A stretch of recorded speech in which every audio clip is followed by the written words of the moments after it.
শুভ দুপৰীয়া সকলোৱে চাগে ভাত পানী বনাই আছে। আমাৰ পুতলাই বোলে চিকেন পপকৰ্ণ খায়, বহুত দিনৰ পৰা লাগি আছে, মই বনাই দিয়া নাই, আজি দিবই লাগে। ক'লো আবেলি সময়ত বনাই দিম, নহ'ব এতিয়াই বনাব লাগে। খাব পাই কিমান ফূৰ্তি চাওকচোন, এয়া একদম ফূৰ্তিত ক'বই নোৱাৰে গোটেইজনী। চিকেন পপকৰ্ণখিনি মইনো কেনেকৈ বনালোঁ চাওঁ আহকচোন। মই সৰু সৰুকৈ মাংসখিনি কাটি ল'লোঁ। কাটি পেলানি এফালে কেৰাহীত পানীখিনি গৰম হ'ব দিলোঁ অকণমান, তাত চিকেনখিনি দি দিলোঁ, নিমখ অকণ দি দিলোঁ। মাংসখিনি অকণমান বইল কৰিছোঁ যিহেতু 1 মিনিটমান বইল কৰি পানীটো পেলাই এইফালে কৰ্ণফ্ল'ৰ দি সানি ল'লোঁ ভালকেনে চিকেনখিনি।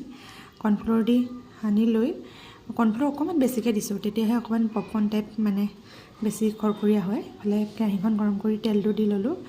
তাত এতিয়া কৰ্ণফ্ল'ৰ সানি থোৱা চিকেনখিনি এপিচ এপিচকৈ দি দিছোঁ ভালদৰে। গোটেইখিনি ইয়াত দি ল'লোঁ,